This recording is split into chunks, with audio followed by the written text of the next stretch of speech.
안녕하세요. 도대체 남자들에게 첫사랑이란 게 뭐길래 사람을 이렇게까지 비참하게 만들 수 있는 건지 저는 이해가 되지 않아요. 그래도 부부였는데 어떻게 함께한 추억들도 모두 잊은 채 뒤통수까지 치고 본인만 잘 살겠다고 사람을 버릴 수 있는지. 길고 긴 악연을 마무리한 저는 시원하고 허탈한 마음으로 그간의 결혼 생활을 정리하고 기록해보고자 사연을 보내게 되었습니다. 우선 오늘의 이야기를 하려면 그 인간의 첫사랑이라는 여자부터 이야기를 하고 넘어가야 하는 부분인 것 같아서 첫 만남부터 적어볼게요. 저는 40대 초반의 직장을 다니고 있는 워킹맘이고 초등학생 딸아이를 키우고 있습니다. 신랑과 신랑의 첫사랑이라는 인간과 길고 긴 악연이 시작된 건 저희가 대학생 무렵이었습니다.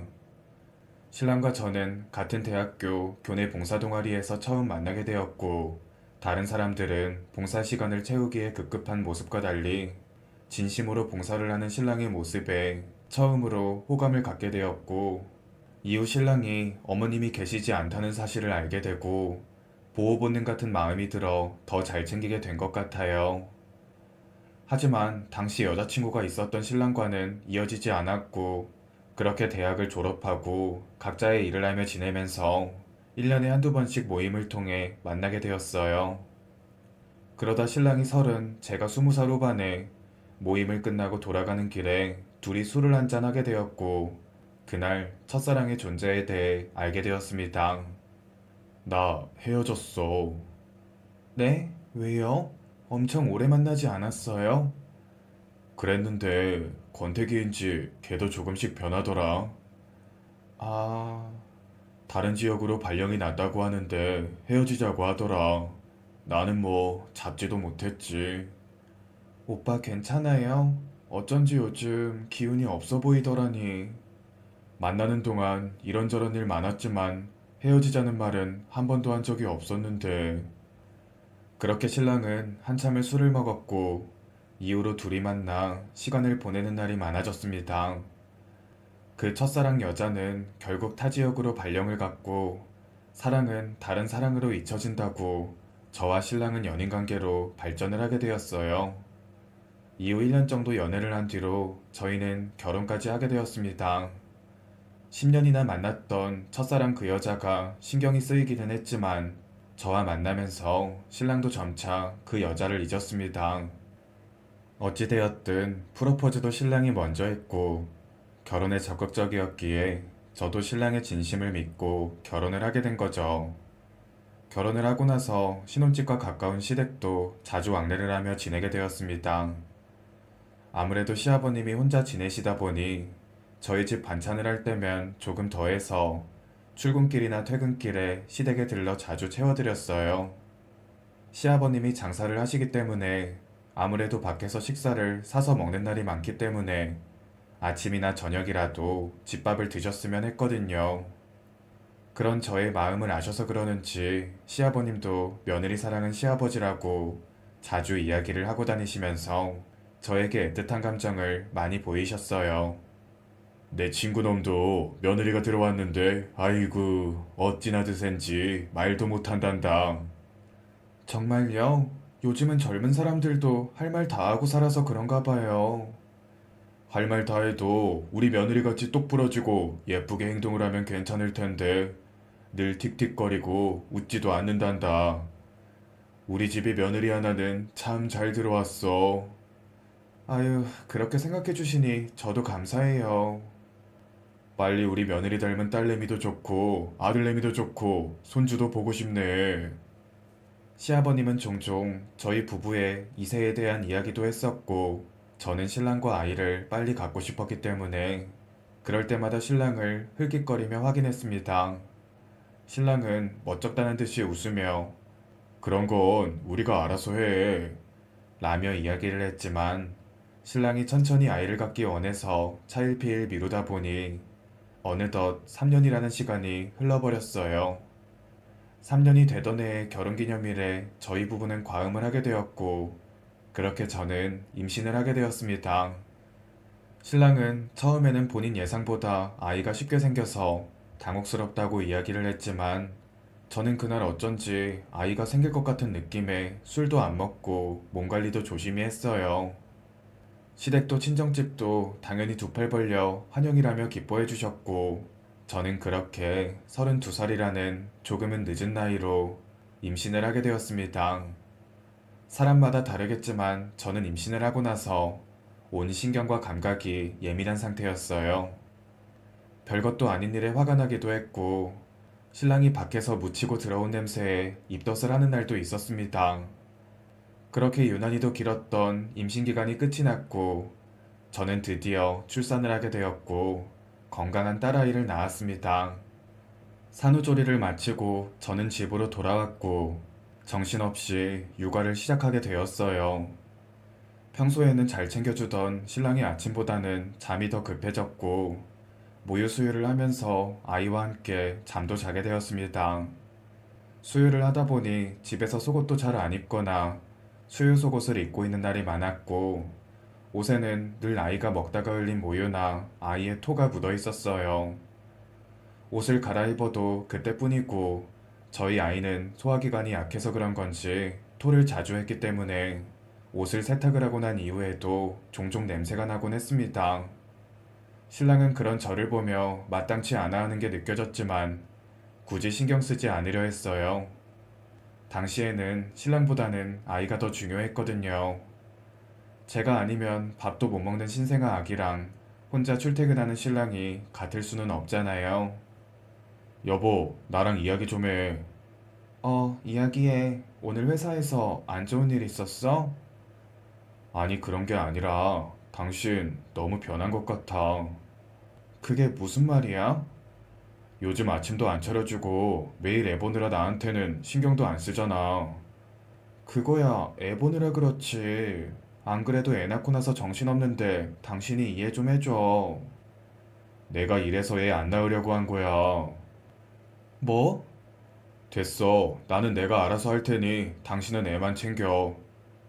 저는 너무 황당한 소리에 어이가 없었습니다. 하지만 아이가 태어나고 나면 여자들이 아이만 챙기느라 신랑들이 질투를 한다는 글을 본 적이 있었기 때문에 처음에는 가벼운 투정 정도로만 생각을 했습니다.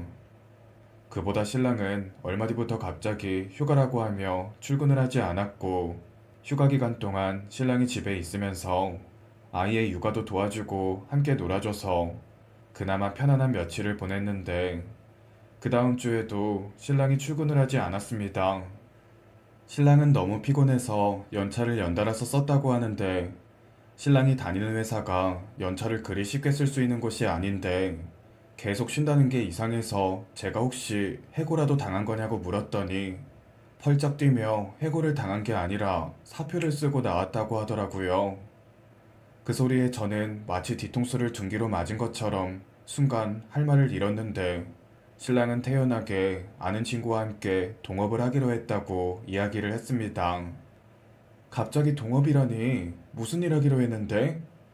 치킨집 지금 인테리어 하고 있으니 곧 일하러 갈 거야. 어떻게 한마디 말도 없이 퇴사를 할 수 있어? 내가 일해서 내가 버는 건데 당신한테 상의를 왜 해? 그리고 어차피 하지 말라고 할 게 뻔한데. 걱정 마. 회사보다는 많이 벌어올 테니. 신랑은 요즘 뜨고 있는 체인점이라고 하며 저를 안심시키려 했습니다. 신랑은 정말로 한 달 정도 뒤부터 출근을 하기 시작했어요. 치킨집이다 보니 거의 낮 11시에 출근해 새벽 2시까지 일을 하는 신랑을 보니 한편으로는 안쓰럽기도 했고 그래도 신랑이 저와 딸을 위해 더 치열하게 산다고 생각을 했습니다. 집에 돌아오면 늘 기름에 절어있는 냄새가 났고 늘 지쳐서 잠들기 일쑤였습니다. 저는 그렇게 아이가 조금이라도 빨리 커서 혼자 있을 수 있기를 바랐고 2년 정도가 지난 후부터는 아이를 어린이집에 보내고 저도 일을 하러 갔어요. 그렇게 신랑은 치킨집으로 저는 회사로 출근을 하였습니다. 치킨집이 너무 포화 상태라 그런지 솔직히 수입은 회사를 다닐 때가 더 많았고 저는 모자라는 만큼 더 벌기 위해 집에서 공장에서 사용하는 부품을 조립하는 부업을 하기 시작했습니다. 부업을 할 때에도 신랑이 좀 도와주면 수월할 것 같은데 신랑은 본인은 하루에 12시간도 넘게 일을 한다고 하며 늘 저에게 떠넘겼어요. 가게가 그리 장사가 잘 되는 것도 아닌데 11시부터 새벽까지 뭐 그리 할 게 많다고 도와주지도 않는 건지 저는 이해가 안 돼서 이 문제로도 자주 다퉜습니다. 나 일하고 애 보고 집에서 부업까지 하는 거 보면 뭔가 느끼는 것 없어? 당신 혼자 바빠? 나는 하루에 일을 몇 시간을 하는지 알아? 내 말은 그게 아니라 당신 주문 없어서 쉬거나 할 때 좀 도와줄 수도 있잖아.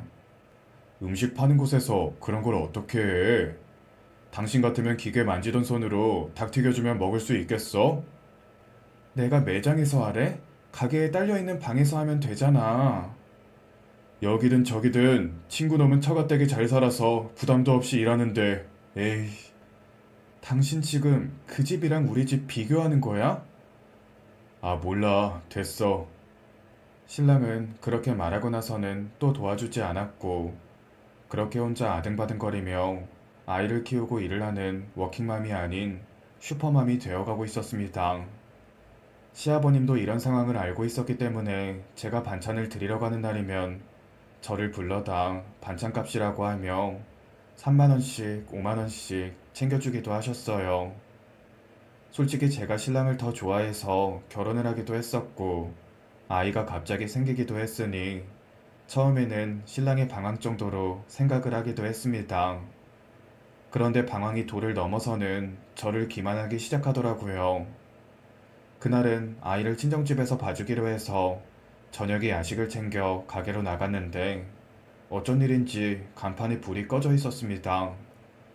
유리로 안을 보니 가게 안방에는 불이 켜져 있어서 문틈 사이로 빛이 새어나왔고 저는 신랑에게 전화를 걸었어요. 전화도 받지 않던 신랑을 보고 이상한 마음에 그 앞에서 20분쯤 기다렸더니 방에서 문이 열렸고 웬 여자와 함께 나오는 신랑을 보게 되었습니다. 그 순간 갖고 있던 야식도 바닥에 던져둔 채 유리문을 두드렸고 신랑은 황급히 여자를 가게 뒷문으로 보내고는 문을 열어줬습니다.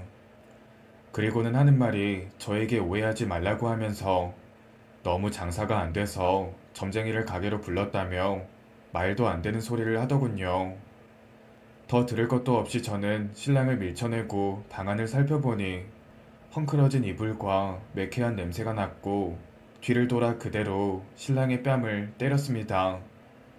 내가 그 말을 믿을 것 같아? 아, 이제 하다하다 바람도 피워. 그런 거 아니라고. 그럼 이게 뭔데? 내가 바보로 보여? 당신 정말 왜 이래? 왜 사람도 못 믿고 그래? 의부증 있어? 뭐? 그렇게 나 좋다고 따라다니더니, 아. 신랑은 제가 따라다녀서 본인이 결혼을 한 거라 했고, 그래서 본인 인생이 이렇게 되었다고 하며, 되려 저에게 화를 내고는 나가버렸습니다. 빈 가게에서 덩그러니 있다가 혼자 맥주를 꺼내서 먹고, 문도 닫지 못해 그래도 집으로 돌아갔고, 신랑은 그 이후 이틀 동안 집으로 들어오지 않았습니다. 이틀 뒤 집으로 돌아온 신랑은 본인이 힘들어서 실수를 했고 바람이 아니라 그냥 하룻밤의 실수였고 가끔 만나던 사람이라고 설명했어요. 아이가 태어난 이후 계속 외로워서 본인도 실수를 했다고 이야기를 하며 싹싹 빌길래 아이를 생각해서 넘어가기로 했습니다. 사실 저도 아이가 태어난 이후 신랑이 계속 본인이 뒤로 밀려났다고 하며 툴툴거리던 일들을 기억하거든요. 이해를 할 부분은 아니지만 확실히 아이가 태어나고 나니 이혼이라는 무게가 달리 느껴진 건 분명했습니다. 그 일이 있고 난 이후 치킨집은 2년도 안 돼서 폐업을 하게 되었고 신랑은 이직 준비를 한다는 핑계로 백수 생활을 시작했어요. 아침이면 늦게 일어나서 자격증 학원을 다니며 저녁으로는 독서실을 갔다가 새벽이 되어서야 집으로 왔습니다. 시아버님은 신랑의 뒷바라지는 본인이 하겠다고 자처하셔서 30 중반이 넘은 신랑의 학원비를 아버님이 직접 보내주셨어요. 저는 참 애도 있는 애아빠가 공부를 하겠다고 나서는 모습이 맞는 건지 공사판이라도 가서 돈을 벌어오는 게 맞는 건지 판단이 잘 안 서더라고요. 그 와중에도 시아버님께 손을 벌려야 하는 저희의 처지가 조금은 딱하게 느껴졌고, 그만큼 시아버님께 더 잘해야겠다고 생각을 했습니다. 아버님, 뭐 드시고 싶으신 건 없으세요? 난 괜찮아. 요즘 아범은 공부 좀 열심히 하는 것 같아? 매일 새벽에 들어와요. 괜찮겠죠? 그래, 그래. 내가 큰 도움이 못 돼서 늘 미안하다. 아니에요. 저희가 잘 사는 모습 보여드리지 못해 늘 죄송하죠. 신랑은 그렇게 거의 1년을 준비하고 대기업에 취업 준비를 하는 것 같았습니다. 본인 말로는 이력서도 내고 면접도 보러 간다고 하며 서울도 다녀왔었고요. 다른 것도 아니고 면접까지 갔을 때는 정말 취업을 하겠구나 생각을 해서 얼마나 설렜는지 모르겠습니다.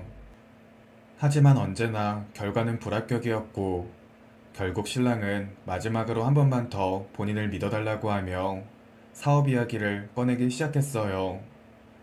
이번에도 요식업이었고 이번엔 장사가 되고 있는 가게를 인수해서 운영해보려고 한다고 하길래 저는 손사래를 쳤습니다. 시아버님께 1년이나 경제적으로 지원도 받았고 대기업 최종 면접까지 갔으면 조금만 더 하면 이직이 될 것 같은데 갑자기 장사라뇨. 여보, 곧 이직할 것 같은데 또 장사라니. 면접을 가보니까 다 젊은 애들이야. 걔들이랑 같은 월급 받아서 언제 우리는 돈 모아.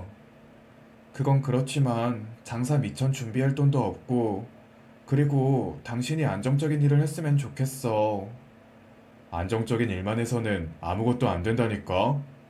내가 사업 준비해서 다시 말할 테니까 당신은 그냥 기다려. 신랑은 그렇게 이야기를 하고서는 이것저것 분주해 보였고, 하루는 집에 오는 길에 생뚱맞게 뱀을 가져왔습니다. 제가 뱀을 워낙 싫어해서 소리를 지르며 난리를 쳤더니 신랑은 본인이 집에서 혼자 너무 외롭다고 하며 본인이 키울 테니 관심 끄래요. 그 말을 듣는 순간 왜 저는 신랑이 바람을 폈던 그날이 생각이 나는지 모르겠지만 뱀을 못 키우게 하면 또 외로움 타령하며 바람을 피울 것 같은 생각이 들었고 케이지에서 나오는 일이 없도록 하는 조건으로 신랑의 방에서 뱀을 키우게 되었습니다. 당연히 딸아이도 뱀을 보고 기겁을 했지만 본인 방에 들어오지 말라고 하고 저희를 쫓아내고는 뱀을 보며 사업을 준비하더니 결국 저도 모르게 일을 시작했습니다. 하루아침에 출근을 하러 나간다는 신랑은 인수를 할 예정인 가게에 가서 일을 하고 단골 손님들과 친분도 좀 쌓아야겠다며 이야기를 했어요. 그렇게 신랑은 또 거의 1년 가까운 시간을 거의 무급으로 열정페이로 일을 하기 시작했습니다. 아무리 인수를 할 가게라고 하지만 돈을 받고 일하는 것도 아니고 진짜 이해가 안 되는 일뿐이었는데 신랑 말로는 근로계약서를 안 쓰고 한 거라 원래 돈을 안 받는 게 맞대요. 여보, 그 가게는 언제 인수해? 안 그래도 그것 때문에 할 말이 있는데 내가 사실 빚이 좀 있어. 뭐? 무슨 빚? 이거 인수하는 거하고 그동안 생활비하고 이것저것 한다고 빚을 좀 썼는데 이게 상금융권도 있다 보니까 당신이랑 소환이한테 피해가 갈까봐 걱정이 되네. 그런 걸 왜 말도 없이 했어? 그러니까 이직 준비나 제대로 하라고 했잖아. 이미 벌어진 일을 어떻게 하라는 거야? 그러니까 우리 좀 따로 지내자. 어떻게 따로 지내? 애한테는 뭐라고 하고. 그럼 집으로 이상한 사람들 찾아오고 그게 나을 것 같아? 당신 왜 이렇게 이기적이야? 결국 저는 딸아이를 위해 신랑과 이혼을 하고 친정집으로 가서 지내게 되었어요.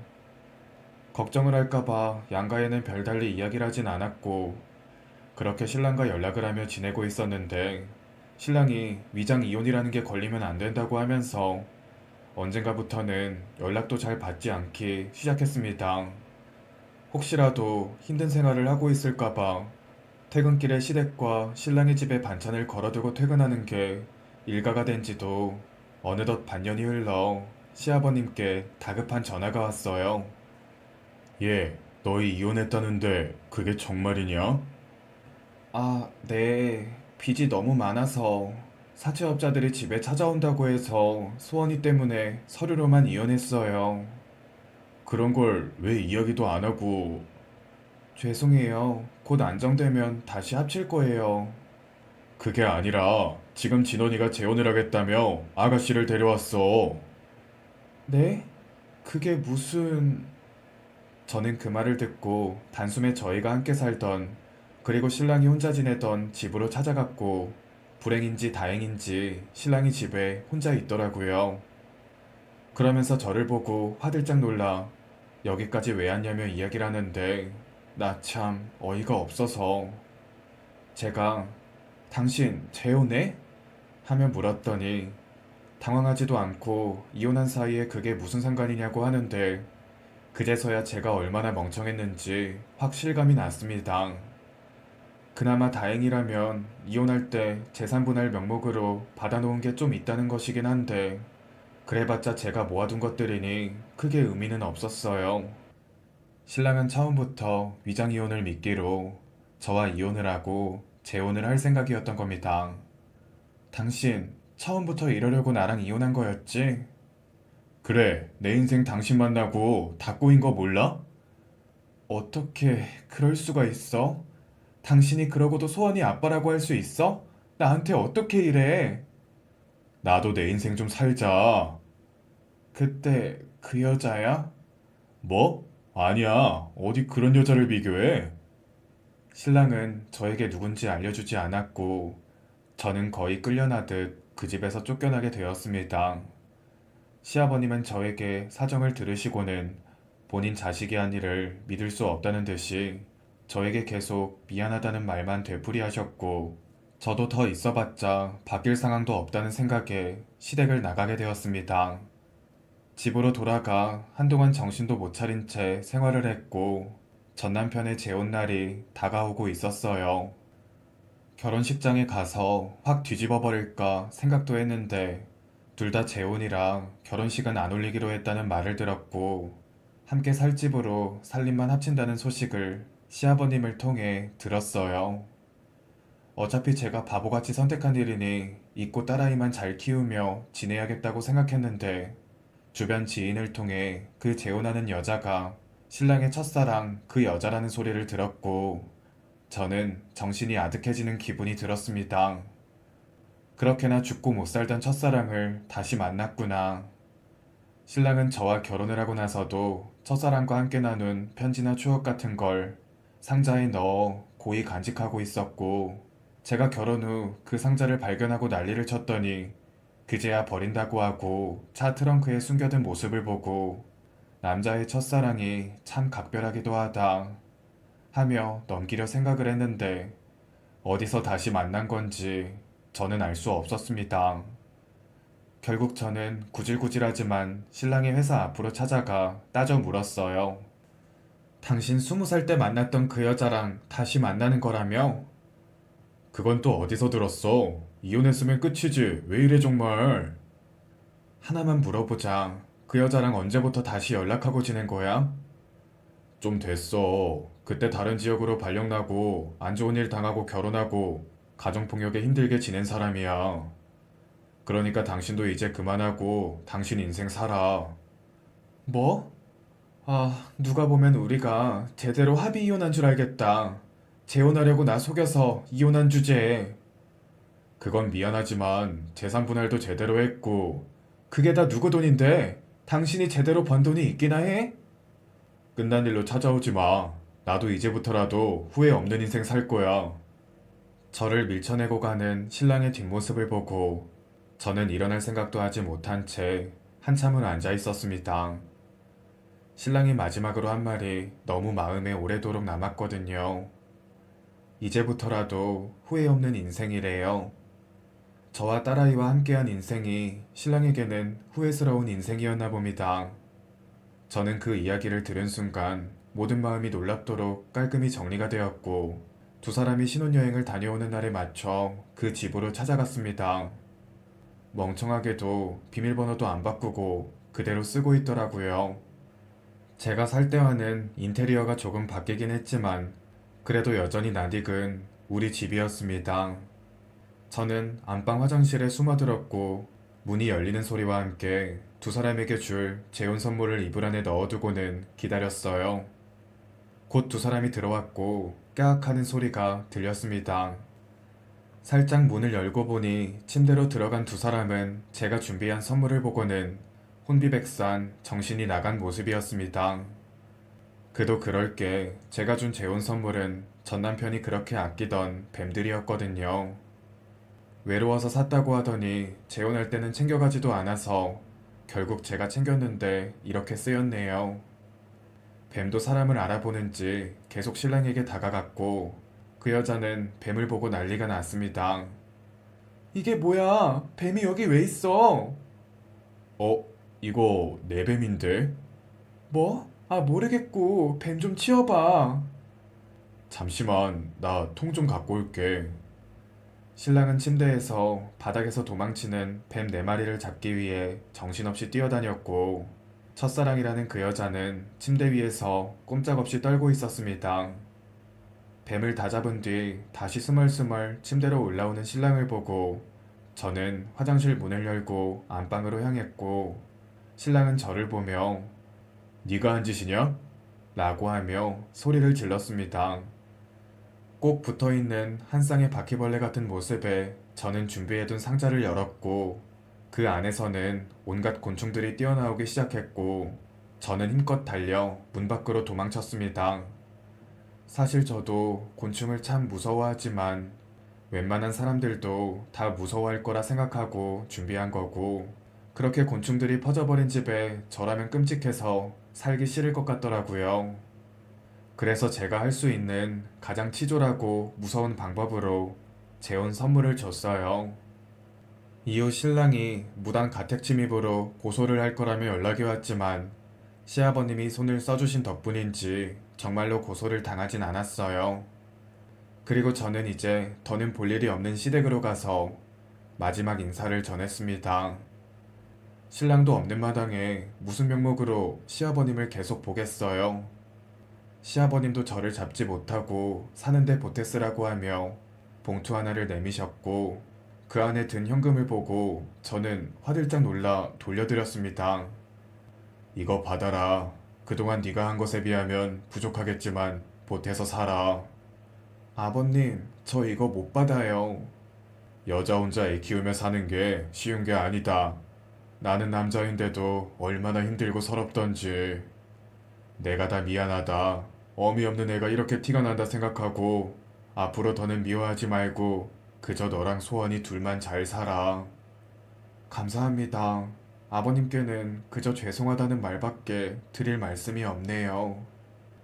아니다. 내가 면목이 없네.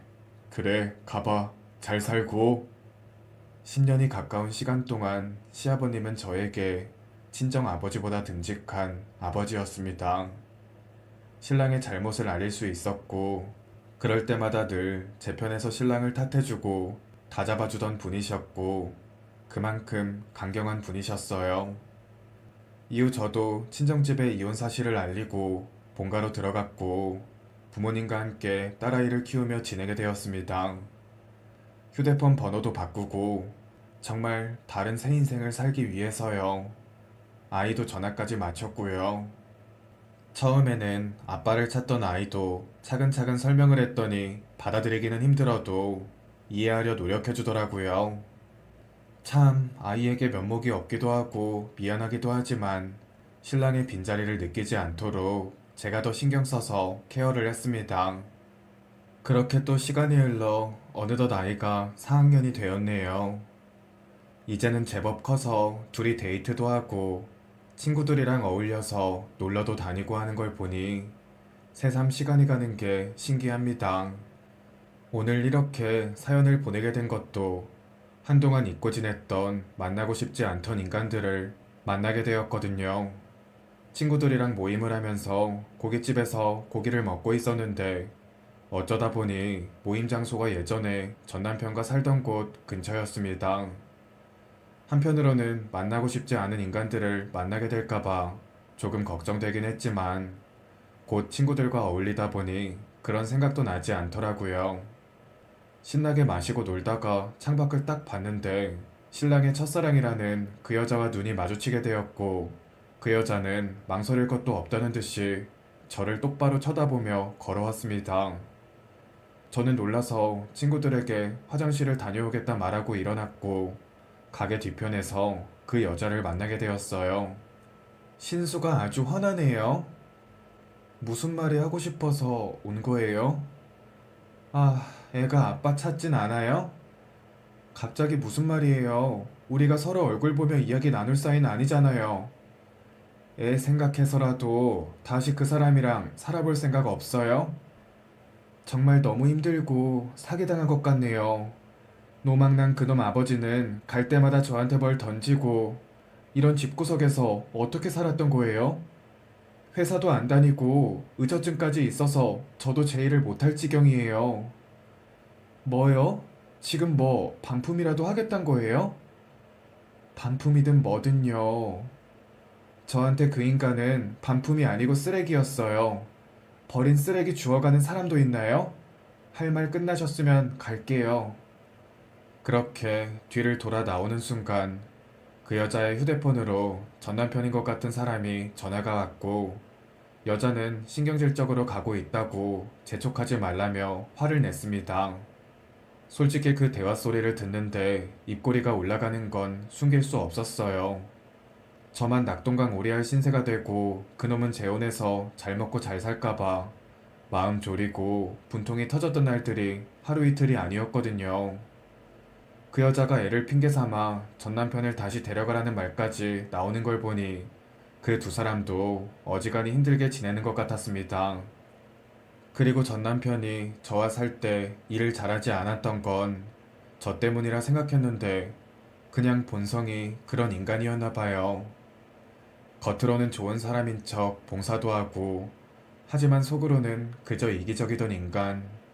저도 그 모습에 속지만 않았어도 어쩌면 지금과는 다른 인생을 살고 있었을지도 모르죠.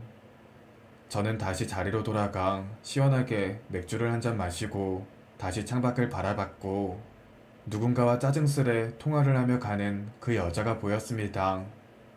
첫사랑 첫사랑 노래를 하더니 결국 그놈의 첫사랑과 재혼을 했지만 그 가정이 썩 순탄해 보이지 않는 걸 보니 속이 시원하더라고요. 그날 저는 집으로 들어가는 길에 아이가 좋아하는 장난감을 사서 들어갔고 누구보다 더 행복한 시간을 보냈습니다. 아빠가 없다 보니 저에게 아빠에 대해 내색하지 않으려는 어른 아이 같은 그 모습이 제 마음을 쓰리게 하긴 하지만 그만큼 더 부족하지 않게 채워주며 살고 싶어요. 아이를 재워두고 혼자 이런저런 생각에 잠기다 보니 주저리 말이 많았던 것 같아요. 모두 다 힘든 시기이지만 다들 사랑하는 가족들을 위해 본인의 행복한 삶을 위해 힘차게 지내시길 바랄게요.